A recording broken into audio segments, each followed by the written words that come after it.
What's up Trophy Hunter, this video is for all the people who own a PS Plus extra subscription.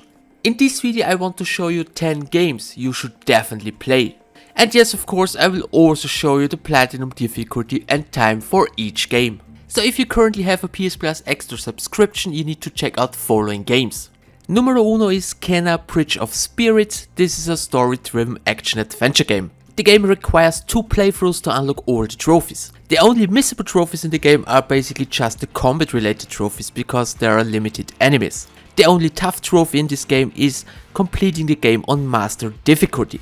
To unlock the master difficulty you have to play through the game at least once. So far as I know, there is a new glitch which will work with the latest update to beat master difficulty just within a few minutes. So if you use this glitch, the platinum difficulty is only a 4 out of 10 and will save you a lot of hours. Without the glitch, the game is a 6 out of 10 and you need to spend a lot more hours to beat the game.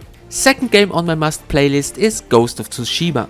There is an open world, you play as a samurai, and I think I don't have to tell you much more about the game, because if you never heard about it, welcome on Earth, stranger. The game is basically a relatively easy platinum with no missables. It's possible to play and unlock all the trophies on easy difficulty. It only takes a bit of time till you get the platinum.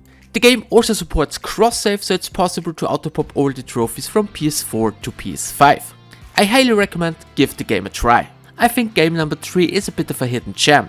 Mortal Shell, which is basically just another Dark Souls clone, but it's a very good one. I really enjoyed this one. The game is more linear, which is not really a bad thing in my opinion, and the game length is just perfect. You don't have to spend hundreds of hours to get all the trophies. If you really know what to do, you can play through the game within 2 hours. But of course, if you're new to the game, you need a lot longer. Well, it would be possible to get everything in a single playthrough, but this is not recommended. Because one playthrough requires to play through the game with no shell. This means you die by one hit. This sounds very tough, but if you get the hang of it, it's really not that bad. If you need some assistance with the no shell run, you can find a full no shell playthrough on my channel. Mortal Shell, a tough but very fun game. So guys, now let me give you some helpful life advice. Happy wife, happy life. So to make your wife happy, why not play around It Takes Two? First of all, this is a game which can only be played co-op, online or offline. But it will be definitely one of the best co-op experience you will ever have. So a very worth playing game with a relatively easy platinum. There are a bunch of miscellaneous trophies where you have to interact with certain things. But no worries, no trophies are missable because there's chapter select. I highly recommend sit back, enjoy the game, do not care about any trophies. And once you finish the game, go back and work on all the miscellaneous trophies you have missed.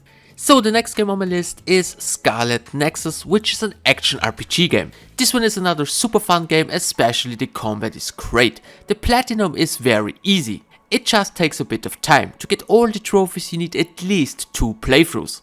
But nothing is really missable, everything can be completed after the 2 playthroughs are complete. Before you start the game, you can select between 3 difficulties, easy, normal and hard, and yes, it's possible to unlock all the trophies on easy difficulty. So it's totally up to you how much effort you want to put in to get the platinum. Definitely a must play for all action RPG fans. The next must play game on my list is Ratchet and Clank Rift Apart.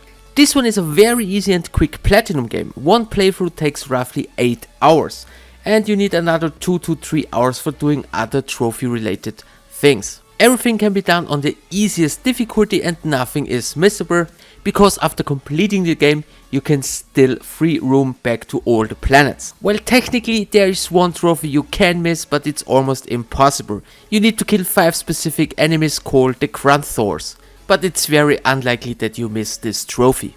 The next game on my list is a brand new one, Sea of Stars, which is an old school turn-based RPG game. It's basically an easy platinum because during your playthrough you can find some relics. Some of them can make your game harder or easier. You can turn them on or off and they will not affect any trophies. To get all the trophies you need to play at least through the game 1.5 times.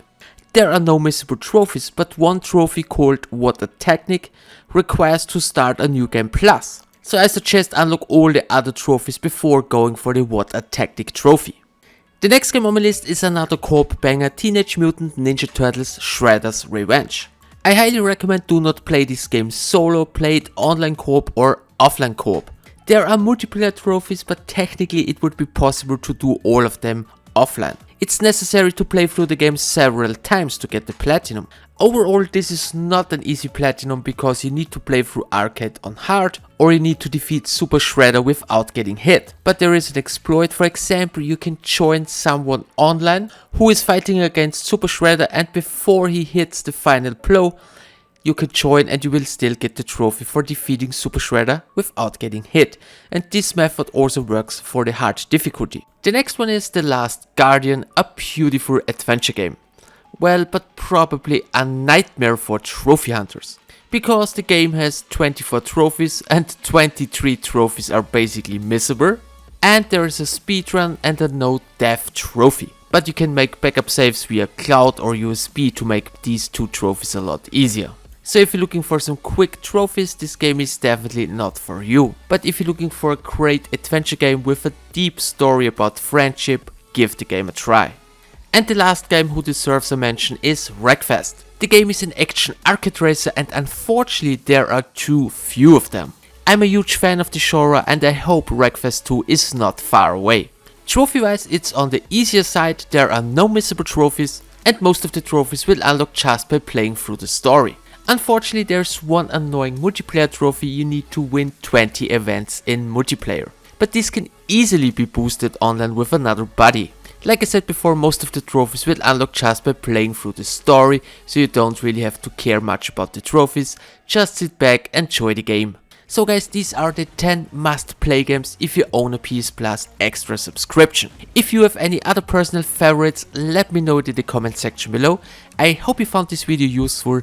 Thanks for the attention. See you in my next one.